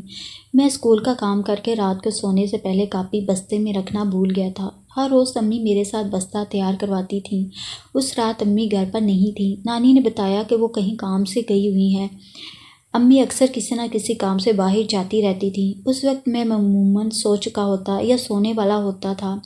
پہلی بار امی نے میرے ساتھ بستہ تیار نہیں کروایا تھا، اور اسی وجہ سے میں جماعت کا مانیٹر ہو کر بھی مار کھا رہا تھا۔ درد کی شدت سے نہیں بلکہ احساس شرمندگی سے میں رو پڑا تھا۔ ماسٹر صاحب سے معافی بھی مانگی، مگر وہ مصر تھے کہ میں نے اسکول کا کام نہیں کیا تھا، اس لیے جان بوجھ کر کاپی گھر چھوڑ آیا تھا۔ تم تو کلاس کے مانیٹر بننے کے اہل ہی نہیں ہو، کس نے بنایا ہے تمہیں مانیٹر؟ وہ چھڑی مارتے جاتے اور بولتے جا رہے تھے۔ جی ہیڈ ماسٹر صاحب نے، میں نے گگیا کر کہا۔ اتنی چھڑیاں پڑ چکی تھیں کہ گنتی بھی بھول گئی تھی۔ جاؤ پھر جا کر گھر سے اپنی کاپی لے آؤ، تبھی مجھے تمہارے سچ کا یقین آئے گا۔ تم اتنے بے پرواہ کیسے ہو سکتے ہو؟ انہوں نے غصے سے کہا۔ بلکہ اپنے ابا کو بھی ساتھ لے کر آنا۔ ابا نہیں ہے جی، صرف امی ہیں، میں نے آہستگی سے کہا۔ گھر کہاں ہے تمہارا؟ میں خود تمہارے گھر آ کر تمہاری امی سے تمہاری بے پرواہی کی شکایت کروں گا۔ جی منڈی میں نے جواب دیا۔ کون سی منڈی؟ پھل سبزی کی یا غلے کی؟ انہوں نے سوال کیا۔ جی مجھے نہیں معلوم۔ میرے کہنے پر انہوں نے ایک چپیڑ میرے کان پر لگائی۔ کھوتے جتنا قد ہو گیا اور تمہیں غلہ منڈی اور سبزی منڈی میں فرق کا علم نہیں؟ معاف کر دیں ماسٹر صاحب، کل یاد سے لے کر آؤں گا۔ کل تو تمہاری نانی کو بھی یاد ہوگا جو تمہارے ساتھ آج ہوئی ہے۔ اس کے بعد تم انسان ہوئے تو زندگی بھر کبھی کاپی یا کتاب گھر پر نہیں بھول کر آؤ گے۔ انہوں نے پورے وثوق سے کہا۔ جانے انہیں میری نانی کے بارے میں کیسے علم ہوا تھا؟ اس وقت میں نے سوچا تھا، اب اندازہ ہوتا ہے کہ ہم محاوروں میں نانی کی شخصیت کو بڑی فراخ دلی سے استعمال کرتے ہیں۔ اگر نانی کو علم ہوتا کہ مجھے میری غلطی کی وجہ سے ماسٹر صاحب نے اتنا مارا ہے تو وہ مجھے اور بھی لعن اور ملامت کرتی، 2-4 خود سے بھی لگا دیتی اور امی کو پھر کہتی کہ اس کو اسکول کیوں بھیجتی ہو۔ یہ گالی نانی کا تقیہ کلام تھا۔ ہر شخص جو ذرا سی غلطی کا مرتکب ہوتا تھا وہ اس لقب کا مستحق ٹھہرتا تھا۔ شاید نانی کے کہنے پر امی جان میرا اسکول ہی چھڑوا دیتی۔ جانے نانی کو مجھ سے خدا واسطے کا بیر کیوں تھا؟ میرے ہم جماعت کبھی بتاتے کہ ان کی دادی اور نانیاں ان سے اتنا پیار کرتی ہیں تو میں حیران ہوتا کہ وہ کس قبیل کی نانیاں ہوتی ہیں، دادی کا رشتہ کیسا ہوتا ہے، اس کا مجھے کوئی علم نہ تھا۔ زیادہ تر بچے اپنی دادیوں کے گھروں میں رہتے تھے یا وہ ان کے گھروں پر، مگر میں اپنی نانی کے گھر رہتا تھا۔ دادی اور ددیال تو دور کی بات، مجھے اپنے ابا تک سے کبھی شرف ملاقات حاصل نہیں ہوا تھا، کبھی امی سے پوچھا بھی نہیں، نہ ہی کبھی ان کی کمی محسوس ہوئی۔ حالہ میری چھوٹی بہن تھی، مجھ سے 2-4 برس چھوٹی ہوگی۔ نانی جتنی مجھ سے نفرت کرتی تھی اتنا ہی حالہ سے پیار کرتی تھی، اسے اپنے تخت پر اپنے زانوں پر سر رکھ کر لٹا لیتی، اس کے ناز اٹھاتی، اسے اسکول بھی نہ بھیجتی۔ میں شکر ادا کرتا کہ سوائے قرآن پڑھانے والے کے میرے لیے استاد گھر پر نہیں آتے تھے۔ نانی کی مجھ سے نفرت اور اس سے محبت کے تضاد نے میرے اور اس کے درمیان ایک قدرتی سا فاصلہ قائم کر دیا تھا۔ کچھ مجھے محسوس ہوتا تھا کہ نانی مجھے اس سے دور رکھنے کی کوشش کرتی تھیں۔ اصولاً مجھے اس سے پیار ہونا چاہیے تھا کہ وہ میری چھوٹی بہن تھی، یا اگر نفرت تھی تو اس کا اظہار کرتا، زبانی کلامی یا اسے چھیڑتا، مارتا، ستاتا اور تڑپاتا، مگر میرے اور اس کے بیچ کچھ بھی نہ تھا فاصلے کے سوا۔ ناانصافی کی بات تو یہ تھی کہ حالہ سے نانی اور امی دونوں پیار کرتی تھیں، مگر مجھ سے صرف امی۔ امی کا یوں بٹا ہوا پیار بھی مجھ سے برداشت نہیں ہوتا تھا، اس لیے جب میں اسکول سے گھر آ جاتا تو امی کو کسی نہ کسی بہانے اپنے ساتھ مصروف رکھتا، صرف اس لیے کہ وہ میرے سامنے حالہ کو توجہ نہ دیں، نہ اس کے پاس جائیں، نہ ہی اس سے بات کریں، بس اتنا سا حسد کا اظہار کر سکتا تھا۔ 7ویں جماعت تک آتے آتے کچھ لڑکے تو اس وقت تک بھی دبلے پتلے اور کم عمر دکھائی دیتے تھے، اور کئی لڑکوں کے قد اچانک لمبے ہونا شروع ہو گئے تھے۔ ان کی آوازوں میں باریکی کے بجائے کھردرا پن آ گیا تھا، اور ان کی صاف اور نرم جلد سنبھلانے لگی تھی۔ نسیں بھیگنے سے چہرے عجیب سے لگنا شروع ہو گئے تھے، حلق کی نمایاں ہڈی سے وہ مرغے سے لگتے۔ میں بھی انہی میں سے ایک تھا، جس میں کچھ تبدیلیاں محسوس ہونا شروع ہوئیں تو خود سے ہی جھجک آنے لگی۔ آواز جو اس سے پہلے باریک سی نکلتی تھی، اتنی کہ لگتا کوئی لڑکی بول رہی ہو، اس میں بھاری پن آ گیا تھا۔ حلق کی ہڈی نمایاں ہوگی اور کھانا کھاتے ہوئے اس کی حرکت باقاعدہ محسوس ہوتی۔ کئی بار میں کھانا کھاتے ہوئے اپنے حلق پر ہاتھ رکھ کر اس ہڈی کی حرکت کو محسوس کرتا۔ لڑکوں کی باتوں میں بھی بچپنے اور سادگی کے بجائے کچھ اور طرح کے موضوعات، شرارتیں اور راز و نیاز شامل ہو گئے تھے۔ جماعت کا مانیٹر ہونے کے باعث لڑکے مجھ سے ذرا دب کر رہتے اور میرے سامنے محتاط ہو کر بات کرتے، مگر آپس میں ان کی باتوں میں قہقہے، ٹھٹھے، ہاتھ پر ہاتھ مار کر ہنسنا اور کھسیانا مجھے سب نظر آتا، مگر میرے لیے یہ سب کچھ انوکھا سا تھا۔ میں اپنا دھیان پڑھائی میں رکھنے کا قائل تھا۔ امی مجھے بار بار یہ جتلانا نہ بھولتی تھیں کہ میرا مقصد صرف پڑھائی ہے، اور وہ مجھے لکھا پڑھا کر اچھا اور بہتر انسان بنانا چاہتی ہیں۔ امی، ہمارے ابا مر گئے ہیں کیا؟ میں 12ویں برس میں لگ گیا تھا، 7ویں جماعت میں پڑھتا تھا، اور اب میرے ذہن میں بہت سے سوال آتے تھے۔ کیوں یہ سوال تم نے کیا؟ کسی نے کچھ کہا ہے کیا؟ انہوں نے الٹا سوال کے جواب میں سوال پوچھا۔ کیونکہ وہ کبھی ہمیں ملنے کو نہیں آتے۔ میں نے کہا، نانی کو اچھا نہیں لگتا ان کا یہاں آنا، اس لیے وہ یہاں نہیں آتے، آپ لوگوں کے لیے پیسے بھجواتے رہتے ہیں۔ امی جان نے کہا، مگر میرا جی چاہتا ہے کہ میں ان سے ملوں، وہ ہمیں پیار کریں، ہمارے ساتھ رہیں۔ میں نے اصرار کیا، اگر نانی کو ان کا یہاں آنا برا لگتا ہے تو امی جان، ہم ان کے پاس چلے جاتے ہیں، کم از کم میں چلا جاتا ہوں، نانی کو تو میں ویسے بھی بہت برا لگتا ہوں، یوں گور کر مجھے دیکھتی جیسے کچا ہی چبا جائیں گی۔ جانے میں نے نانی کا کیا قصور کیا ہے؟ ہم دونوں بہن بھائی میں اتنا فرق کیوں کرتی ہیں وہ؟ میں نے امی جان سے شکوہ کیا تو انہوں نے مجھے اپنے ساتھ لپٹا لیا، میرے سر پر بوسہ دیا، میرا ماتھا چوما۔ میں ہوں تو میرے بیٹے کو کسی اور کی پرواہ کرنے کی کیا ضرورت ہے؟ ان کی آنکھوں میں آنسو چمک رہے تھے، یقیناً وہ جانتی ہوں گی کہ نانی کو مجھ سے اتنی خار کیوں تھی۔ میں ابا سے ملنے جا سکتا ہوں امی جان؟ میں نے پھر سوال کیا۔ وہ ملک سے باہر ہوتے ہیں، جب وہ اگلی بار آئیں گے تو میں ان سے کہوں گی کہ وہ ہمیں ملنے کے لیے آئیں۔ انہوں نے مجھے امید کی ڈور پکڑائی۔ کون سے ملک میں ہوتے ہیں وہ لندن میں ہوتے ہیں، امی جان نے کہا۔ لندن کو ہمارے ہاں کے لوگ اس وقت الگ ملک ہی سمجھتے تھے۔ وہ تو بہت دور ہے امی جان، کاش لندن قریب ہوتا اور میں تانگے میں بیٹھ کر ان کے پاس جا سکتا۔ میرے یوں کہنے پر وہ ہنس دی۔ میرا بیٹا بڑا ہو کر جہاز میں بیٹھ کر لندن جائے گا اپنے ابا کے پاس، انہوں نے کہا۔ مجھے اپنا نام بالکل پسند نہیں ہے امی جان، میں نے کہا۔ نانی ہر وقت مجھے اس نام کے طعنے دیتی ہیں، کہتی ہیں وہ یوں تو غیرت والے کو کہتے ہیں، اور کوئی بات نہیں بیٹا، بڑوں کی باتوں کا برا نہیں مانتے۔ نانی ہے، میری ماں ہے، میں انہیں کچھ نہیں کہہ سکتی۔ چند سال میں جب تم کالج کی پڑھائی کے بعد ملازمت کرو گے تو پھر کون سا تم نانی کے پاس رہو گے؟ ان کے بہلانے سے میرا دل بہل گیا، مگر میں نے دل میں ٹھان لی تھی کہ میں اپنا نام ایک نہ ایک دن ضرور بدلوں گا۔ اب کے سوچ سمجھ کر اپنا نام رکھوں گا کہ جس کا مطلب بھی اچھا ہو اور نانی کو بھی مضحکہ اڑانے کا کوئی جواز نہ مل سکے۔ اسکول سے جب میٹرک کے لیے داخلے جائیں گے تو اس وقت میں اس پر اپنا نیا نام لکھوا لوں گا۔ شنید یہی تھا کہ آئندہ زندگی میں سب سے زیادہ اہمیت میٹرک کی سند کی ہوتی ہے۔ چند سال کہنے کو دو لفظ ہیں، مگر گزرنے میں کتنا وقت لگتا ہے۔ چلو آخر وقت آگے کو جا ہی رہا ہے نا، سوچا کہ یہ چند سال بھی گزر ہی جائیں گے۔ اسکول سے گھر آتا تو شام کو امی جان کے ہاتھ سے دودھ کا گلاس پینے تک کے کچھ گھنٹے گزرتے ہی نہ تھے۔ میری زندگی میں کوئی تفریح تھی، نہ کوئی عیاشی۔ اپنے ہی گھر میں اس بات کی آزادی نہ تھی کہ اپنے کمرے کے علاوہ کہیں آزادی سے گھوم پھر سکوں۔ میری دنیا 12 فٹ بائی 14 فٹ کے سائز کی بن جاتی، جیسے کسی قیدی کے پاس جیل کا چھوٹا سا کمرہ ہوتا ہے۔ اسکول کا کام کرنا واحد مصروفیت ہوتی، اس کے بعد میں لیٹ کر چھت کی کڑیاں دیکھتا رہتا۔ حالہ اسکول نہیں جاتی تھی تو جانے وہ سارا دن کیا کرتی رہتی تھی۔ میں سوچتا، نانی اس پر اتنی کڑی نظر رکھتی تھی کہ اسے میرے کمرے کی طرف بھی نہ آنے دیتی۔ ہاں کبھی کبھار وہ امی جان کے ساتھ تھوڑی دیر کو میرے کمرے میں آتی تھی، کھڑے کھڑے رکتی، بیٹھتی تک نہ تھی۔ ہم دونوں کے بیچ لگاؤ والی کوئی بات نہ تھی۔ بہن بھائی کے بیچ نارمل رشتہ کیسا ہوتا ہے اس کا ہمیں علم نہ تھا۔ کلاس میں وہ نیا لڑکا آیا تھا، جماعت کے کمرے میں داخل ہوا تو جھجکا تھا۔ ماسٹر صاحب نے اس کا نام پوچھا۔ محب، اس نے جواب دیا۔ پورا نام؟ جی محب اللہ، اس نے تعظیم سے جواب دیا۔ اس سے پہلے کس اسکول میں پڑھتے تھے؟ انہوں نے اگلا سوال کیا۔ جی میں پشاور میں پڑھتا تھا، میرے ابو کا تبادلہ ہو گیا اور اب ہم لاہور آ گئے ہیں، اس نے اٹک اٹک کر جواب دیا۔ ٹھیک ہے بیٹا، چلو آگے آؤ۔ ماسٹر صاحب میرے سر پر آن کھڑے ہوئے تھے۔ غیور، محب تمہارے ساتھ بیٹھے گا۔ اجمل فی الحال اس پچھلی خالی نشست پر چلا جائے اور باقی بیٹھنے کی ترتیب بعد میں طے کر لیں گے۔ ماسٹر صاحب کہہ کر واپس تختہ سیاہ کے پاس چلے گئے تو اجمل آہستہ آہستہ اپنی چیزیں سمیٹنے لگا۔ وہ میرا بہت سالوں سے ہم جماعت دوست اور جماعت میں ہمسایہ تھا۔ ہم دونوں ہمیشہ پہلی اور دوسری پوزیشن پر آنے والے لڑکے تھے۔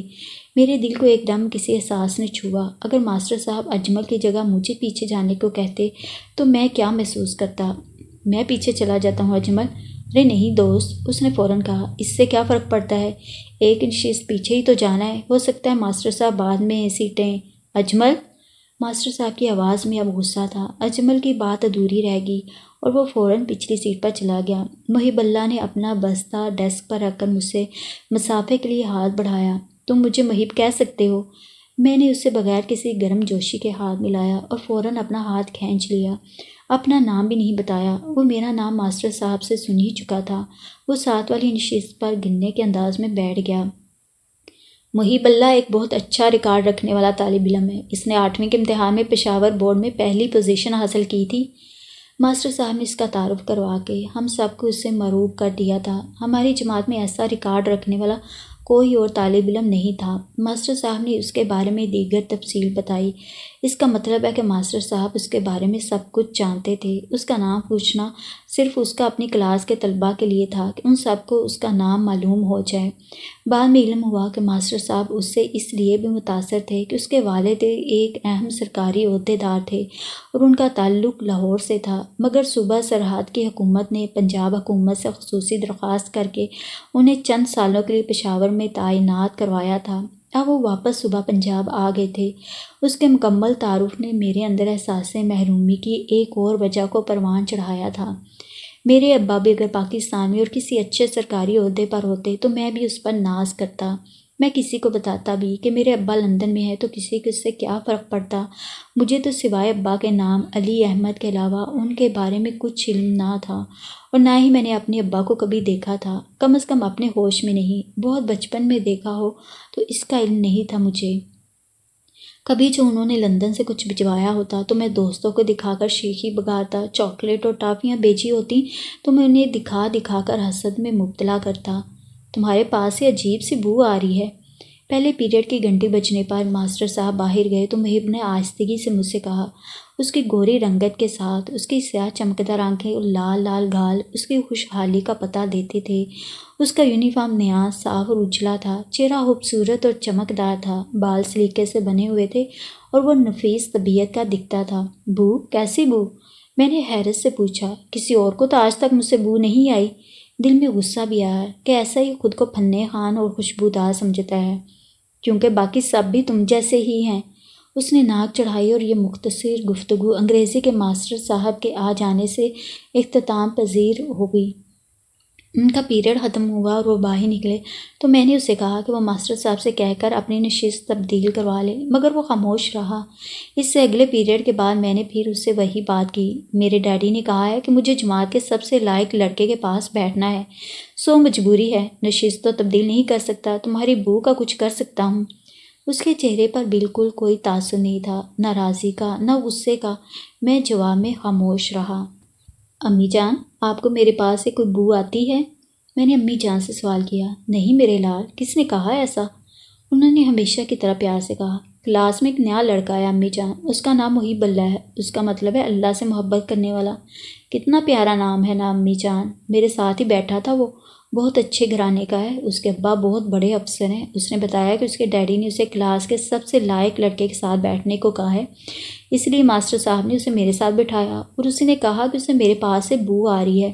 میں نے امی جان کو بتایا۔ چلو کوئی بات نہیں، نیا بچہ ہے، اس کے گھر کا ماحول مختلف ہوگا، نئے ماحول میں انسان کو نئی نئی چیزوں سے واسطہ پڑتا ہے، یہ بھی ہو سکتا ہے کہ وہ کسی اور لڑکے کے ساتھ بیٹھنا چاہتا ہو اور یوں ہی عذر تراش رہا ہو۔ انہوں نے وضاحت کی۔ نہیں نہیں امی جان، وہ بہانے نہیں تراش رہا تھا، وہ تو کہہ رہا تھا کہ وہ میری بو کا علاج کرے گا۔ مجھے یاد تھا کہ چند سال پہلے تک جب میں داتا دربار سے اپنی ٹوپی میں چاول ڈلوا کر کھایا کرتا تھا، اس وقت میرے سر میں خوردنی تیل کی خوشبو اور چکنائی بسی رہتی تھی، نہانے سے بھی اور رگڑ رگڑ کر صابن لگانے سے بھی نہ اترتی تھی۔ اس وقت بھی اجمل نے مجھے کئی بار کہا تھا کہ میرے پاس سے کھانے کی بو آتی تھی، جیسے میں کھانا پکا کر آیا ہوں، اس سے وہ بو آتی تھی، مگر مجھے خود تو وہ کبھی محسوس نہیں ہوتی تھی۔ انسانی جسم کے پسینے کی ناگوار بو بعض لوگوں میں بہت زیادہ ہوتی ہے اور دوسروں کے لیے ناقابل برداشت، مگر اس میں سب سے بڑا المیہ یہی ہوتا ہے کہ جس سے بو آ رہی ہوتی ہے اسے خود اس کا احساس نہیں ہوتا۔ مجھے اجمل کے کہے کی اتنی پرواہ نہ تھی۔ عمر کے بڑھنے اور وقت کے ساتھ خود ہی میں نے اس عادت کو ترک کر دیا تھا۔ دیکھ کے چاول کھانے کے لیے داتا دربار جانے کا معمول تو ختم کر دیا تھا، مگر حسب سابق اس موڑ پر تانگے سے اتر کر بازار کے بیچوں بیچ سے پیدل گزرتے ہوئے گھر لوٹنا میری زندگی کی ایسی تفریح تھی کہ جس سے میں کبھی محروم نہیں ہونا چاہتا تھا۔ کتنا ہی وقت گزر گیا تھا سالوں کے حساب سے، مگر امی جان کا کیا ہوا وعدہ کہ اب کے بابا آئیں گے تو ہم سے ملیں گے کبھی وفا نہ ہو سکا۔ میں انہیں قصوروار بھی نہیں سمجھتا تھا کہ مجھے کبھی ان کی بات پر شک نہیں ہوا، کبھی ایسا نہیں لگا کہ وہ جھوٹ بول رہی ہیں۔ شاید ابا ہی ان سے جھوٹے وعدے کرتے ہوں گے اور وہ مجبور تھیں کہ کچھ نہیں کر سکتی تھیں۔ جانے ابا کی کیا مجبوریاں تھیں اور امی جان کی کیا۔ میں ان سے پوچھتا کہ کیا ان کے پاس ابا کی کوئی تصویر نہیں ہے، اس کا جواب نفی میں ہوتا تھا۔ مجھے اب اتنا شعور تھا کہ مجھے اپنی زندگی میں کچھ مختلف سا محسوس ہونے لگا تھا۔ ہمارے گھر کے حالات عام لوگوں جیسے نہ تھے۔ شام کو امی جان دودھ کا گلاس لا کر میرے پاس بیٹھتیں، تسلی کرتیں کہ میں نے دودھ پی لیا ہے اور اس کے بعد اس وقت تک میرے پاس بیٹھی رہتیں جب تک کہ میں نیند کی وادی میں نہ اتر جاتا۔ میرے پاس اپنی زندگی کے اتنے سالوں میں شام ڈھلے بعد کی کوئی یاد نہ تھی۔ محب نے رازداری سے مجھے ایک پیکٹ پکڑایا۔ گھر جا کر کھولنا، اس نے ہولے سے کہا۔ کیوں، کیا ہے اس میں؟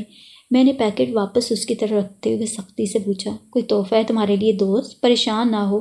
اس نے مسکرا کر کہا۔ میں کس خوشی میں تم سے تحفہ لوں گا؟ میں نے بے نیازی سے کہا، لہجے کو سخت رکھا۔ دوست کہا ہے نا تمہیں، دوستی کے آغاز کا تحفہ ہے۔ وہ مسکرایا۔ نہیں چاہیے مجھے تحفہ، میرے پاس تمہیں جوابی تحفہ دینے کے لیے کچھ بھی نہیں ہے۔ میں نے پیکٹ اس کی طرف واپس بڑھایا۔ اس نے میرا ہاتھ پکڑ کر دبایا۔ میں تم سے بدلے میں کچھ مانگ بھی نہیں رہا، صرف میری دوستی قبول کر لو۔ میں خاموش رہا، ششو پن میں تھا۔ بستے میں رکھ لو، گھر جا کر کھولنا، کوئی دیکھ لے گا یہاں۔ میں نے چند لمحے تک سوچا اور پھر اسے بستے میں رکھ لیا۔ اس سے شکریہ تک نہ کہا، اس وقت اس کی تمیز ہی نہ تھی۔ اسکول میں مصروف دن گزرا، واپس گھر پہنچنے تک مجھے اس تحفے کا خیال بھی نہ آیا تھا۔ اب میں دربار سے کھانا نہیں کھا کر جاتا تھا، اس لیے امی جان نے میرے لیے دوپہر کا کھانا بھی تیار کیا ہوتا تھا۔ عموماً وہ میرے لیے چاول ہی بنواتی تھیں، انہیں علم تھا کہ مجھے چاول بہت پسند تھے۔ امی جان، آج محب نے مجھے تحفہ دیا ہے، میں نے انہیں بتایا۔ اچھا، کیا دیا ہے اور کس خوشی میں؟ میں نے ابھی تک کھولا نہیں ہے۔ میں نے بستے سے بند پیکٹ نکال کر دیا۔ کھول کر دیکھیں؟ نہیں بھئی، جس کا تحفہ ہے وہی کھولے گا۔ انہوں نے پیکٹ واپس مجھے پکڑا دیا۔ میں نے کاغذ پھاڑ کر پیکٹ کھولا۔ اس میں ایک خوبصورت سی شیشی تھی، اس پر انگریزی میں پرفیوم لکھا ہوا تھا۔ اس کے ساتھ ایک اور بوتل تھی جس پر باڈی سپرے لکھا ہوا تھا۔ چند اور چھوٹی چھوٹی ایسی چیزیں تھیں جو میں نے اس سے پہلے کبھی نہ دیکھی تھیں، اور اس کے ساتھ ایک چھوٹا سا کتابچہ، نوجوانوں کے لیے معلوماتی کتابچہ۔ میں نے پرفیوم کی بوتل کھول کر سونگھی۔ بہت پیاری خوشبو تھی۔ میں نے اس سے قبل کبھی پرفیوم دیکھا تھا نہ چھوا تھا۔ امی جان کے کمرے میں ان کے سنگار دان پر ایسی ہی کچھ بوتلیں دیکھی ضرور تھیں میں نے، مگر نہ کبھی سوچا نہ پوچھا کہ اس کا مقصد و مصرف کیا تھا۔ یقیناً وہ بھی پرفیوم ہوں گی، اور اس لیے امی جان کے وجود سے ایسی پیاری سی مہک آتی تھی۔ یہ پتہ نہیں کیا ہے اور کس لیے ہے۔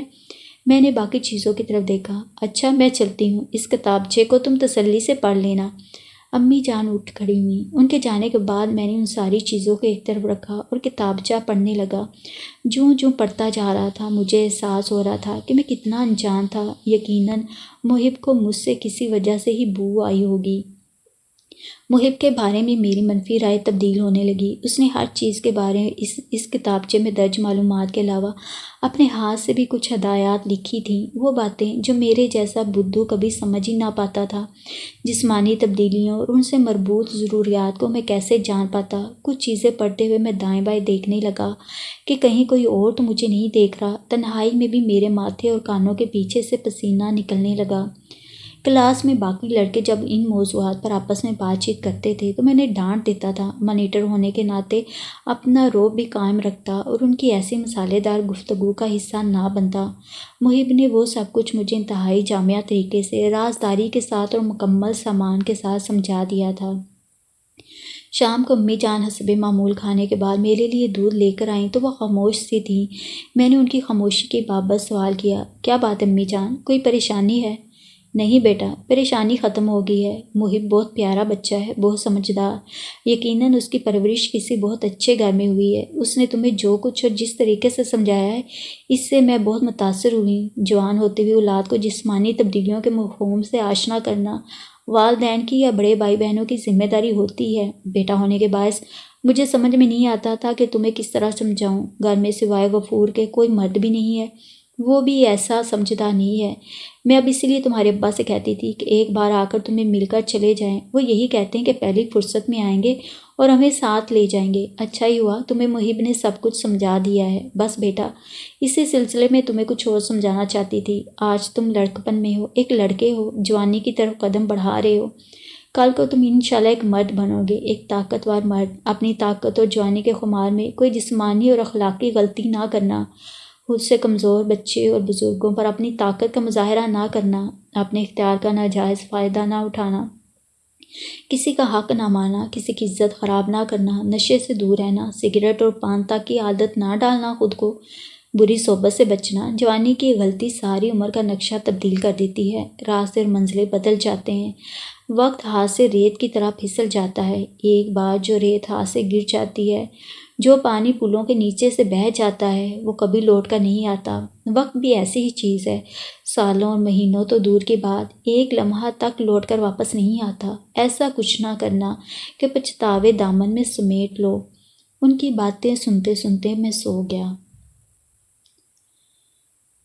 تانگے والے چاچا کا چند مہینے بیمار رہنے کے بعد انتقال ہو گیا تھا۔ مجھے اپنی زندگی میں پہلی بار احساس ہوا کہ کسی قریبی شخص کی موت آپ کی زندگی میں کیا تبدیلی لاتی ہے، ایک خلا چھوڑ دیتی ہے۔ اتنے سالوں میں چاچا مجھے اپنے رشتہ دار ہی لگنے لگے تھے۔ جب وہ بیمار تھے اور خود آنے کے قابل نہ تھے تو اتنے عرصے کے لیے انہوں نے ہمارے لیے ایک اور تانگے کا بندوبست کر دیا تھا۔ جب ان کا انتقال ہو گیا تو نیا تانگے والا چلا گیا تھا اور چاچا کی جگہ ان کے بیٹے نے لے لی تھی۔ اس روز اس کا پہلا دن تھا۔ اس بیٹے کا نام بادشاہ تھا، جو 20-25 سال کا بھرپور نوجوان۔ اس نے غالباً اسکول کی شکل تک نہیں دیکھی ہوگی۔ دوسروں کے بچوں کو اسکول تک لے جانے اور اسکول سے گھر پہنچانے والے چاچا بیچارے کو اتنی سخت اور شعور ہی نہ تھا کہ اپنے بچوں کو بھی اسکول بھیجتا، کسی سرکاری اسکول میں ہی صحیح، وہاں تو کوئی فیس نہیں ہوتی، ہاں مگر کتابیں اور یونیفارم بھی خریدنا مشکل ہوتا ہوگا۔ جانے کیا سوچ کر چاچا نے اس کا ایسا نام رکھا تھا، شاید وہ سوچتا ہوگا کہ ایسا نام رکھنے سے اس کا بیٹا ایک دن ملک کا بادشاہ بن جائے گا، مگر وہ اسی غربت کی چکی میں پستا ہوا ایک ان پڑھ نوجوان تھا جس نے تعلیم تو کجا کوئی اور ہنر بھی نہیں سیکھا تھا۔ اب باپ کے جانے کے بعد اسی کی شاہی گدی پر براجمان ہو گیا تھا۔ بانکے کی عمر بھی ڈھلنے لگی تھی، چاچا تو اسے کبھی چابک نہ مارتے تھے کیونکہ وہ اسے اپنے بچے جیسا سمجھتے تھے، مگر بادشاہ اس کی سست روی پر اسے کئی بار چابک سے پیٹ ڈالتا، اس پر وہ ہلکی چال چلنے لگتا، مگر بھاگنا اس کے بس میں نہیں رہا تھا، یا وہ بادشاہ کو ستانے کے لیے ایسا کرتا تھا۔ مجھے اس تانگے پر گھر سے اسکول تک جاتے ہوئے 9 برس ہو گئے تھے۔ پہلی بار ایسا ہوا تھا کہ داتا دربار کے پاس بادشاہ نے رفتار آہستہ نہیں کی تھی، نہ پائیدان پر کھڑے ہو کر دعا کے انداز میں ہاتھ اٹھائے تھے اور نہ ہی گھوڑے کو سر نہاڑ کر ہولے ہولے چلنے دیا تھا۔ مجھے یہاں اترنا ہے بادشاہ بھائی، میں نے اسے دربار کے پاس سے اسی رفتار سے گزرتے ہوئے دیکھ کر کہا۔ دربار کی تو کوئی سواری نہیں ہے، مجھے مامے نے بتایا تھا، اس نے دوسرے تانگے والے کے بارے میں کہا، تاہم اس نے تانگا روک دیا تھا۔ میں یہیں اترتا ہوں بھائی۔ اچھا، مگر تم تو ہیرا منڈی کی سواری ہو، اس نے کہا تھا۔ منڈی کی، میں نے اس کی تصحیح کی۔ وہ سر ہلا کر تانگا بڑھا گیا۔ ہیرا منڈی کیا ہوتی ہے امی جان؟ میں نے شام کو امی جان سے سوال کیا۔ کیوں؟ یہ کیوں پوچھا تم نے؟ انہوں نے میرے چہرے پر کچھ کھوجا۔ تانگے والے نے کہا کہ ہم ہیرا منڈی میں رہتے ہیں، میں ہمیشہ سے اپنے علاقے کا نام منڈی ہی سنتا آیا ہوں، پہلی بار یہ لفظ سنا ہے ہیرا منڈی کا۔ کیا اس منڈی میں ہیرے بکتے ہیں امی جان، جیسا ہیرا آپ کے ناک کے کوکے میں ہے؟ میں بے وقوفوں کی طرح ان سے سوال پوچھ رہا تھا، یہ جانے بغیر کہ ان پر کیا گزری تھی، میرے سوال کا جواب دینا ان کے لیے کتنا دشوار ہو رہا تھا۔ انہیں یہ بھی علم تھا کہ ان سے جواب نہیں ملے گا تو میں کئی اور لوگوں سے پوچھوں گا اور پھر کوئی نہ کوئی مجھے اس کا کوئی ایسا جواب دے دے گا جس سے میرے دماغ کی چولیں ڈھیلی ہو جائیں گی۔ انہوں نے مجھے ہمیشہ اس چیز سے بچانے کی کوشش کی تھی کہ میں کسی اور سے کوئی ایسا سوال پوچھوں جس کا کہ جواب مجھے غلط سلط مل سکتا ہے، حتیٰ کہ میں نانی سے بھی بات نہیں کر سکتا تھا، کچھ ان کے اور میرے بیچ کی حد فاضل کی وجہ سے، اور کچھ اس لیے کہ بہت سال پہلے جب میں نے ایک بار امی جان سے ابا کے بارے میں سوال پوچھا تھا تو وہ مجھے ٹال گئی تھیں، تو اگلے روز ہی نانی نے مجھے کہا تھا، تم جیسوں کے کوئی باپ ہوتے ہیں نہ ان کے بارے میں جاننے کی خواہش کیا کرو۔ اس کے بعد سے امی جان نے مجھے کہا تھا کہ مجھے جو کچھ بھی پوچھنا ہو صرف ان سے ہی پوچھا کروں۔ ہیرا منڈی میں ہیرے بکتے نہیں، برباد کر دیے جاتے ہیں، انہیں اس قابل بھی نہیں چھوڑا جاتا کہ انہیں ہیرا کہا جا سکے، انہیں بے مول کر دیا جاتا ہے۔ امی جان کی آنکھیں ساون بادوں کی طرح برس رہی تھیں اور مجھ سے لپٹا ان کا پورا وجود شاخ سے ٹوٹنے والے پتے کی طرح کانپ رہا تھا۔